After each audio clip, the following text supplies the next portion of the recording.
What's going on, guys? This is a video for all the new people out there. Just going to show you guys how to grind a knife. If you have this basic equipment right here, this is a Harbor Freight 1x30. It's not a great grinder by any means. At the same time, even if you had a really good grinder and you're new to grinding stuff, the grinder's not going to make you better at grinding. It's just going to speed things up. That's all that does. So it's Harbor Freight 1x30. If you get one of these things, the first thing you want to do is don't buy any abrasives from Harbor Freight, just in general, maybe. But you want to get these Norton Blaze belts. You order these online, okay? And don't ask me where, just use a Google search, use your brain. As far as getting started, one thing I do recommend, I do like this layout fluid, and I do like this knife scribe. You can get this from Jose Navarro over at Fear. And the idea with this is that you could set the level right here, and then you come in and you scribe your lines. You hold it like this, and you go on opposite sides here, and you scribe the lines. So that's how that works. But you have to mark it with marking die first, so you can see what's going on. So we'll pull out this marking die stuff here.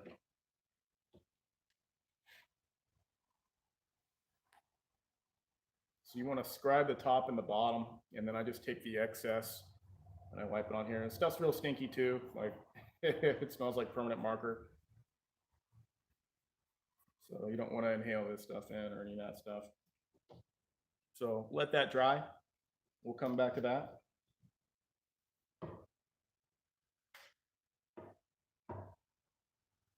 And then we'll scribe it up. As far as what belt to start with, I like the 60 grit belt. You can get the 40 grit belt and it hogs off much faster. The larger abrasive grains though, they break down much faster, I feel.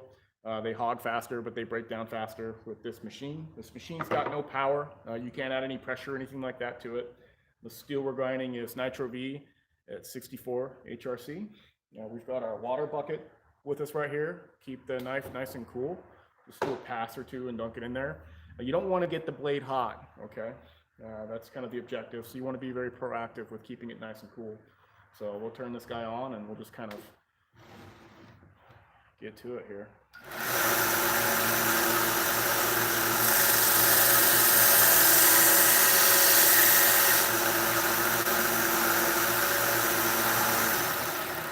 So what you're doing every pass is you're just trying to take chunks off as you go. So I'm starting at about this angle here, and I come at there, and I get that nice and even, all right? You just get that nice and even like you're making a Scandi grind, like you're trying to sharpen it. And the reason why you have that marked is so you can make sure you don't go past the center line on each side, but you want to do both sides. You want to get them nice and even, and you don't want this bevel looking lumpy. You want it to look nice and even as you go. So now we're going to come on this side, we're going to pull it back, but we want to make sure that we're not actually trying to put a sharp edge on here. We're just trying to bring it to an even plateau as we're looking down. You always want to have the blade facing up. You don't want to come down right here. You can't see what you're doing. So it doesn't make any sense to go at it like this. Some people do, but hear me out. You want to make it straight up so you can see where you're grinding, okay? And so once you get it nice and even right there, then you come at it and you pull it back, okay? And then you make it nice, even pass as you pull it back. All right, so now we're gonna do this left-hand side. We'll turn it on, here we go.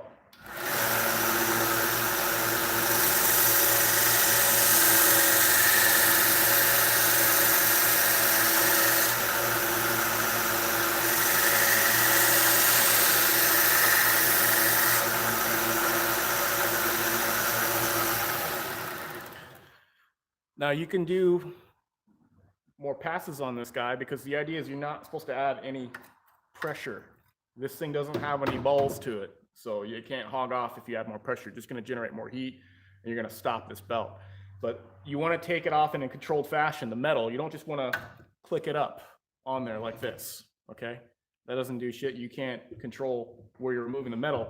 And what happens is you're chasing lines on your knife. And so you'll end up convexing everything out. But what if you just want something flatter? What if you want a saber grind? You know what I mean? So you want to make sure you take it off in this controlled fashion, the metal. So we're going to pull this back. I'm just going to kind of go at this for a little bit. And so we can get this knife in a different place, and then we can talk about it further. So here we go.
So I'm looking down and I'm making sure that I'm getting it even on each side, okay? And what happens is usually the belly area gets really thin right here, and usually this area stays thick.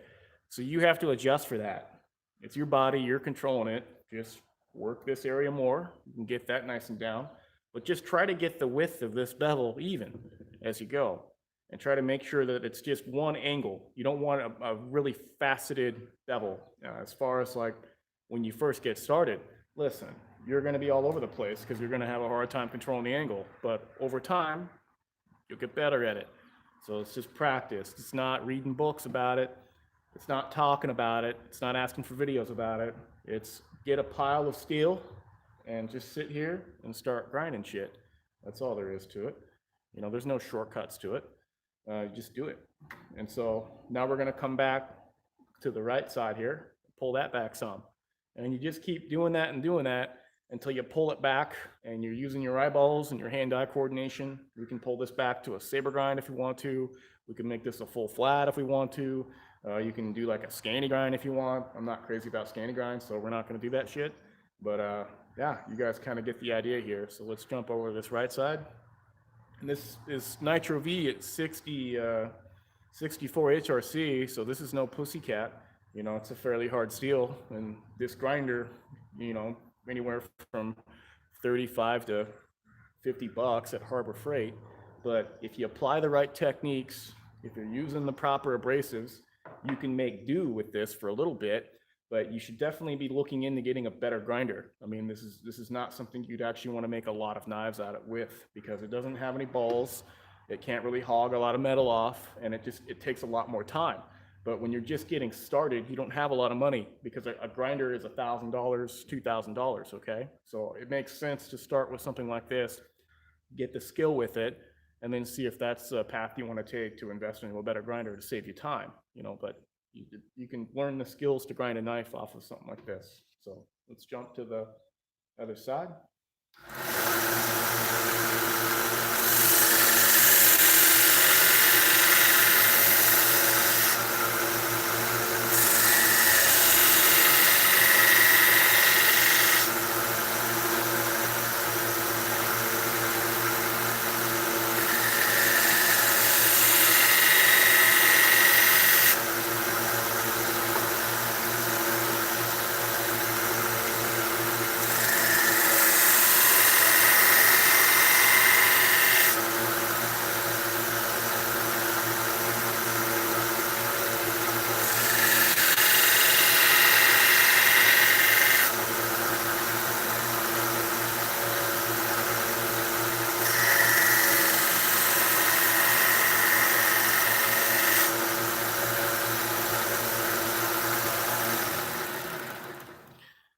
So you just hold that angle, you get it nice and clean as you go. You look for any areas on your bevel where it's like, okay, looks like we need to pull it further up here. And you just also want to double cross check with how much you're moving here, and just keep eyeballing it, switch sides often, and try to make this plateau nice and even and close to that center line that you created.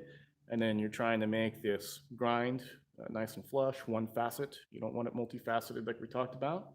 And you just continue that process over and over again until you're left with either a saber grind or a flat grind, whichever you'd like. If this was a hollow grind we were trying to use, we would have to do something, with the wheel portion, but the same principles apply.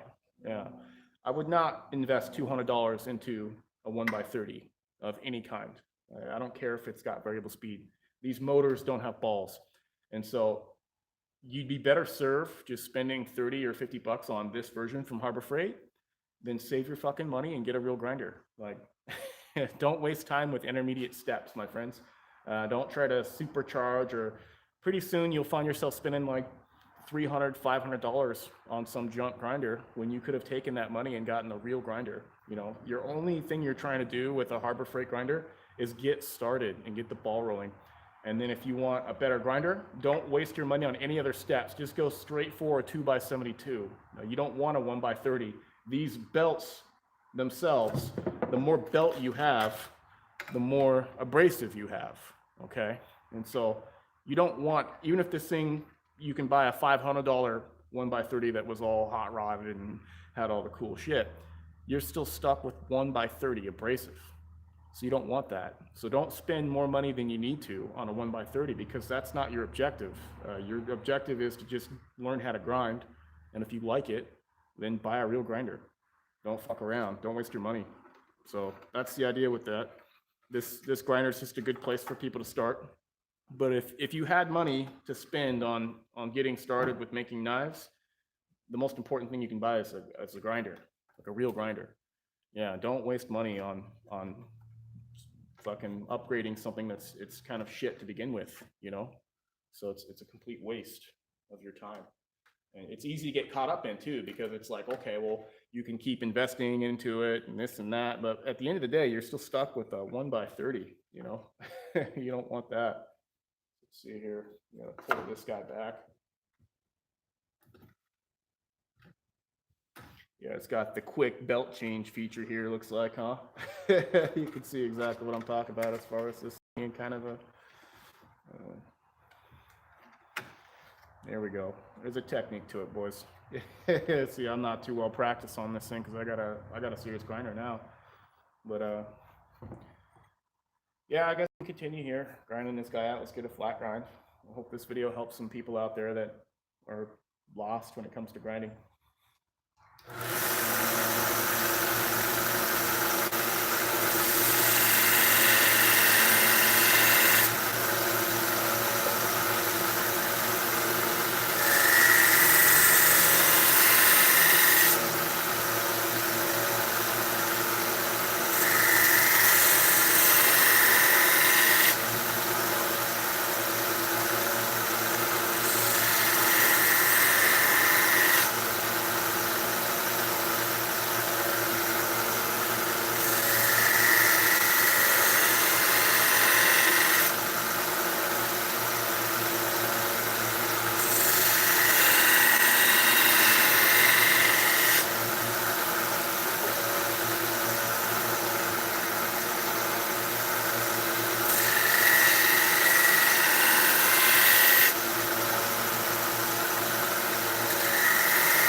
Just keep pulling it back, taking it little bits at a time. You can see you just make it grow.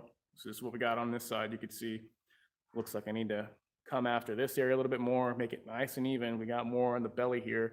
We check our center line. Yep, we're taking off a little bit more material in this belly area. It's easier to get material removed here quickly and then not so much here. So you got to keep your eyeballs on that. But we got this right side looking good. Left side is always a little bit trickier, but it's just the most efficient way. Just be ambidextrous. Just figure it out. We all got to figure it out. So yeah, jump over to this left side here, get it nice and even as we can. And if you if you screw up or whatnot, it's not that you can't fix it. You can fix stuff, so it's no big deal. I think, Rodney, man, if you spend all your time trying to save money, you'll end up spending more money than if you just bought the 2x72. And at the same time, you waste all your fucking time, just always fucking around with shit, always fiddling with stuff, always like, oh, trying to nickel and dime, till pretty soon you realize you've wasted both time and money on something that sucks. So get something that gets you started grinding, get practice at it, and then save the goddamn money up and buy a real grinder. That's all there is to it, man. There's no argument about that.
All right.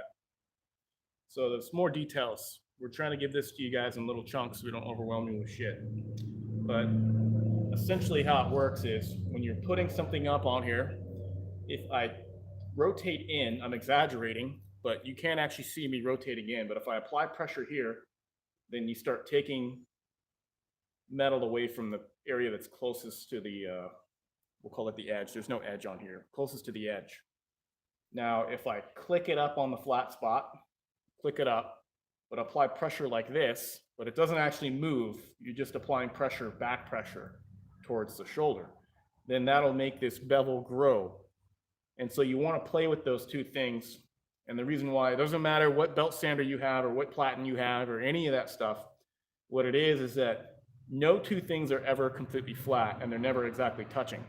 So that's why you have to take metal off in this kind of sequence method where you're just taking it off a pass at a time and making this grow and grow and grow off the blade, is because you're controlling the areas you're removing the metal and you're trying to get it flat as you go, so then you don't have this wonky, lumpy looking motherfucker that's all convexed out and shit like that. If you're trying to go for a flat grind at least, it's challenging to get a really nice clean flat grind.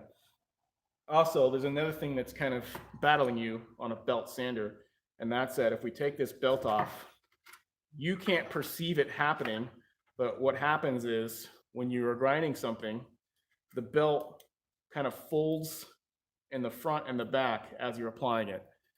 Now, you don't notice it, you can't perceive it because you're on something flat and it feels like it's flat, but that's kind of why it's difficult to get really, really flat stuff off of a belt sander, because of the mechanics of kind of what happens there with that. But at the same time, that's why they have disc sanders and why some people, they'll try to get flatter grinds by moving over to a disc sander after they do a belt sander, so that they kind of help get much, much flatter grinds. So let's continue grinding this guy and we'll get to a point where we'll stop and we'll ask questions.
see the different facets I have there?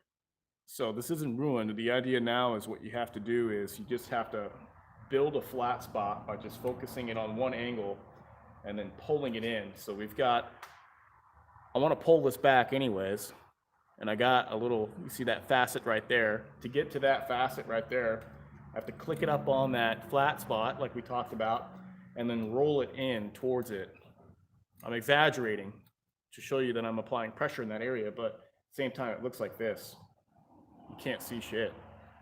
You can't perceive that I'm moving, but at the same time, nothing's flat. This isn't flat, that isn't flat, nothing's flat.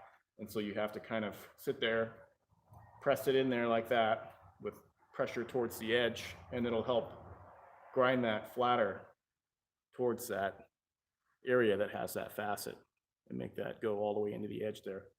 So that's the idea with that.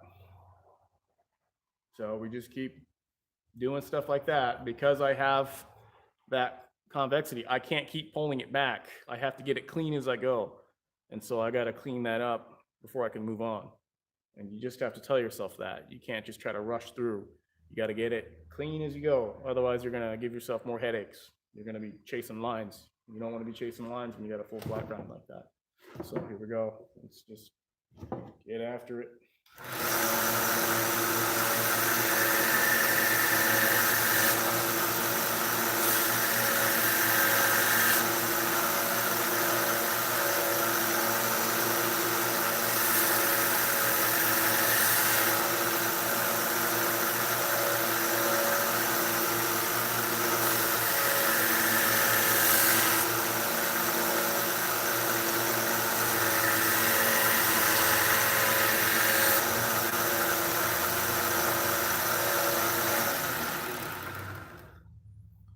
So we've made that facet disappear more. And so now we'll lay into this. We got this side bigger. We got this side looking like this. Come back to this right side. Just try to get it even as we go.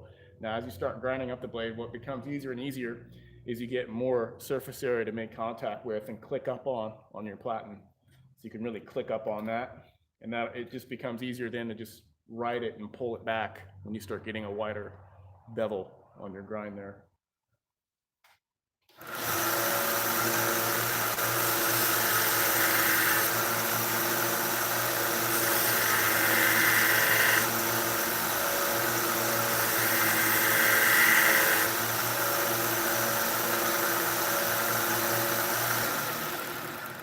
Now, we didn't talk about how you hold the blade, but yeah, you're supposed to hold it straight up like this, okay, and hold both ends, all right? And that way you can have control over your angle like this. And then when you get towards the tip, you're supposed to keep your thumb still on there so you can apply pressure where you want. But essentially it's like this. And then when you want to pull back, reduce the angle. That's kind of how those jigs work, is the jig will just stay at one area like this. You grind it, get it nice and flush and even, and then you twist it and it'll drop the angle. And then you can just set it in here and it does all that.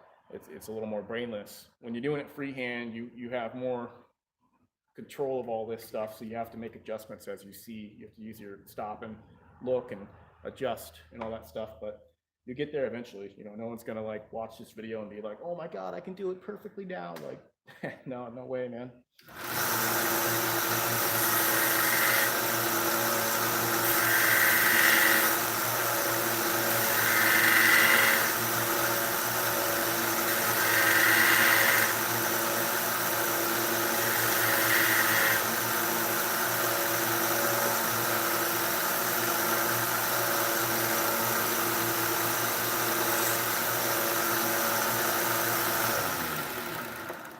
Now this grinder is kind of annoying because the platen itself, it doesn't fit the width of the belt. So you have to adjust the tracking to whatever side you're working on so you can get a nice crisp line up to your plunge that you're making.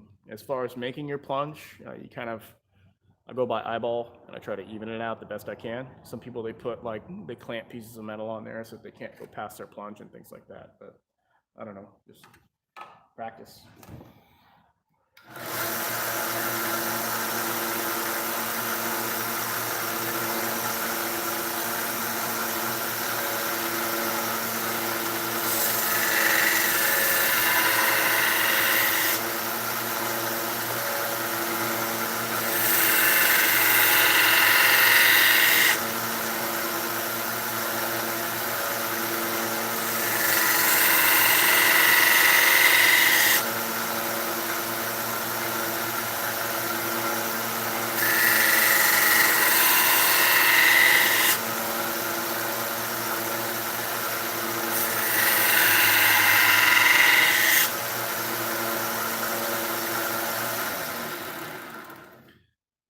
see, I had to pull that back, so I cut another facet right here.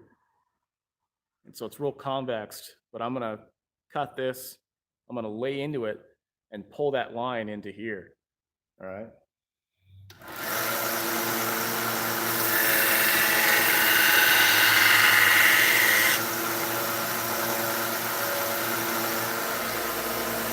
See?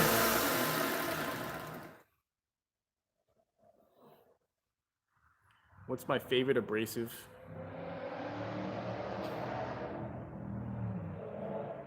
You just, it's a Norton Blaze abrasive. I mean, it depends on what size belt sander you have, but honestly, seriously, all you guys out there, like 2x72 is the way to go. Like, don't fuck with anything else. The only reason why we're even talking about this is not because this is the ultimate grinding machine. It's just that when you're getting started, you can't afford to buy a $1,000 or $2,000 grinder. But if you're serious about making knives, you have to get that 2x72 grinder. I don't care if you have to drag your balls through broken glass. Make that happen. Don't fuck around with trying to modify or do all this stuff. Unless you're mechanically savvy, if you're a guy who can build your own stuff really good, then yeah, you can make your own 2x72. That's not that big of a deal, I suppose. But I don't know, at the same time, just fucking buy it, you know? I don't know what to say, man. Save your money, save up, get it. I mean, it's such a huge life changer.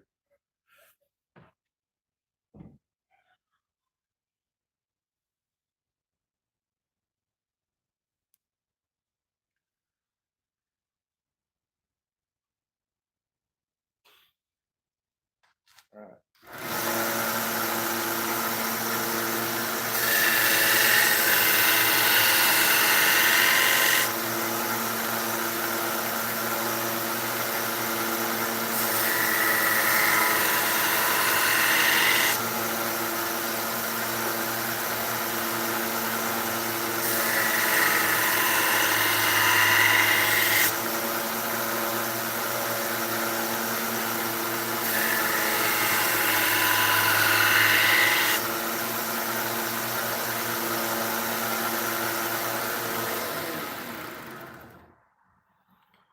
You could see that I was able to pull that more.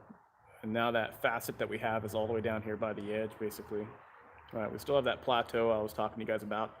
You're always eyeballing that. You're always trying to make sure you got that nice and even. And you have a top scribe line up over here to make sure that you keep your point on track.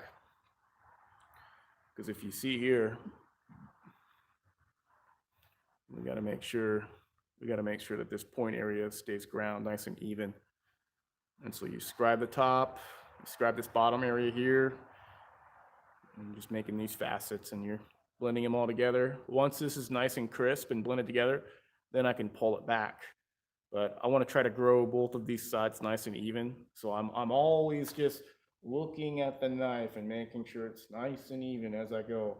You know, it doesn't matter that if I have this Chromo grinder or not, I'm doing the same thing even with the big grinder. The big grinder, what that does for me, it's just more efficient and it's faster and it's easier to use. The little grinder, you could still make a nice knife with a good grind with this crummy grinder.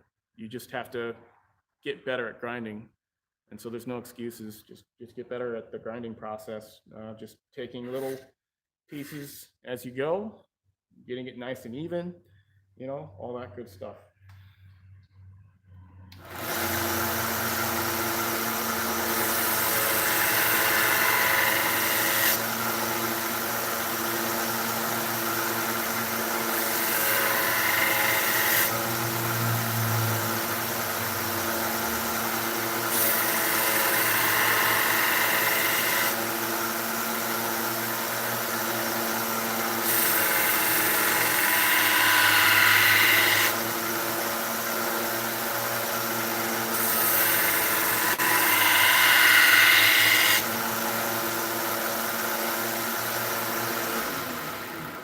So now that we have this big flat area, it's a lot easier now to just like click this guy on here. It's just pretty solid now. I can just ride that out and just pull it back as I go. Like I was telling you guys about adding back pressure, but it's not actually moving, but you're just adding back pressure. And it just goes by much faster once you have a nice flat spot on there that you can actually click up on there and pull through. That's why you got to get it nice and even as you go. And this just makes it a lot easier. Even though now we're going to start getting this bevel so big that it's going to have to remove a lot more material. And you guys can probably hear me like this motor slowing down from me like trying to add pressure. And so when you're using this guy, you got to make sure you don't add so much pressure that you stop the knife on the belt here. It's not going to hurt you or anything like that, but or hurt the motor. I guess not. I mean, who cares? But it's just a cheapo grinder. But yeah, that's kind of, it's a question there. I'm getting questions, but I'm trying to focus on telling you guys stuff here. You only get belt bump when you have a higher grit belt. These low grit belts, you don't get bump as much, man. So here's the thing about grinding knives is you're trying to get everything basically done with this grit. And then all you have to do when you move up in grits is you're just trying to clean it up with light touch, especially with a grinder like this without variable speed. Finishing belts are what really can fuck up your heat treat because there's more abrasive surface area making contact, causing more friction and heat. And so belt bump, you don't really notice it with this stuff. If you're noticing belt bump, it's because you're using a finishing belt. And for the sake of brevity in this video, I mean, we're not even going to worry about talking about finishing belts. We're just talking about 60 grit. We're talking about actually grinding a blade. And you're not going to really notice any belt bump on these types of belts. Because what these belts have is they're a hard backed belt. So it's not just that the grains are bigger, but these backings are super stiff, okay? And they're made to be used with high pressure grinding. And so that's why you don't notice the belt bump as much with these, but you do on finishing belts because they usually have a softer backing to them. So if you're watching this video and you're trying to learn how to grind stuff, you're not really going to notice a lot of belt bump. And this video is not going to talk about finishing belts because that's not a problem you should be worrying about if you're just getting started grinding. You should be worried about just getting a nice grind on a blade. Because if the grind looks nice, this is 60 grit, that doesn't look half bad, man. That's 60 grit. That's not too bad. It's just about consistency. You know, you can't jump over to a different belt or whatnot, make it look nicer. Like, you just be consistent. So.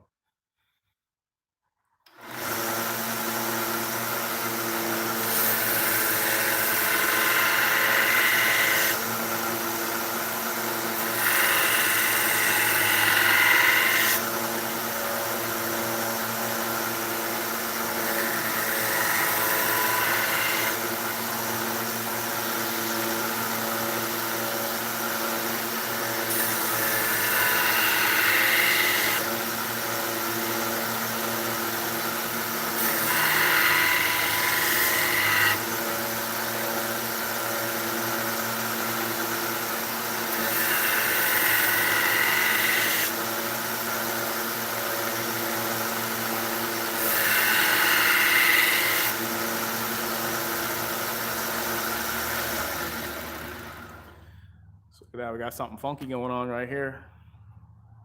You can see that. That just means we need to pull the shoulder up here and then make this rest of the shoulder. So what we do is we have to focus on this area now. And when we're on here, we're putting back pressure like that. Again, it's not actually moving, but I'm exaggerating what's going on that you can't see. What I'm doing with my pressure is I'm putting pressure on there like this. But the belt, this is what it looks like when I'm putting that pressure on there. You don't see shit, but focusing that pressure now focuses to pull this shoulder up to even out this funky shit that's going on right there.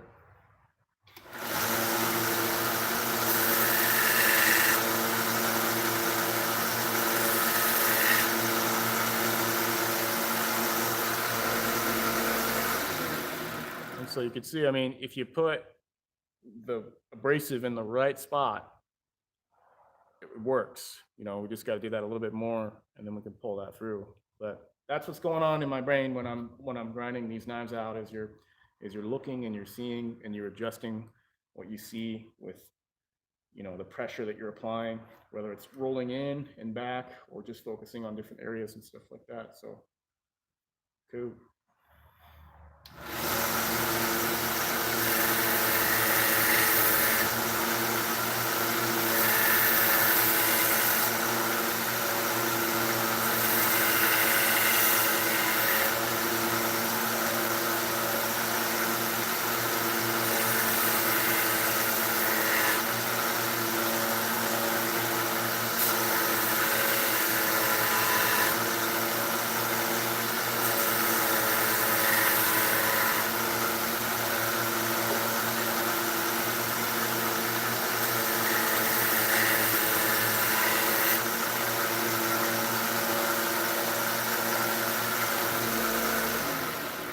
All right, that's all you do, man. And you just do that to both sides to get it nice and even. And then you probably want this plateau here. You probably want to get this down to about 10 thou before you put an edge on it. And then basically you've got a nice knife, you know, and that's 10 thou this plateau before the edge. And when you sharpen this plateau, depending on what angle you choose, that would increase the bevel to say like 20 thou behind the edge, like a production knife. You know, so when I'm talking about behind the edge thicknesses and stuff like that, I'm talking about with the edge on there. So 10 thou with a 15 degree per side at the shoulder of a 15 degree per side apex, that's way thin. That's thinner than just a 10 thou plateau. But when you're just getting started, that's kind of a good reference point for where to put that. Got the Harbor Freight grindy poo on there. We'll just cut the video here. This is all you do. You just do this process I just showed you guys until you get a zebra grind or you get a flat grind. You just do both sides or whatnot. Don't get in the water. Use fresh abrasives. Don't use the Harbor Freight abrasives. Just use the Norton stuff you can get. And yeah, just practice, practice, practice. Go to Home Depot. You can buy a big old, 3 or 4 feet of mild steel. You can cut out the blade profiles, and then now you've got a bunch of training implements to help you practice grinding the stuff you saw in this video. And then eventually you'll get good. So that's all there is to it. There's no shortcuts to this. Everybody likes to buy some crazy shortcut thing or whatnot, and there's a lot of people out there that would love to make lots of money off you guys looking for that kind of crap. But what it comes down to is just doing it. So hope this was helpful. I'm gonna go do some other shit. I'm not gonna grind anymore on this guy, but I just wanted to show, it wouldn't make any sense for me to show you guys how to grind on a 2x72, because if you're asking that question, you probably don't even fucking have that. And at least in my mind, when I saw those videos when I was getting started, I was like, well, yeah, it's because you got that fucking grinder. That's why you're doing so good. But then when I got the grinder, I was like, oh shit, there's something to this. There's some details to this that I'm missing. And the most important detail is just to fucking do it a lot. That's it. Just go grind shit. There's no big secret. There is no fucking secret. Just do it. Quit making excuses and fucking do it.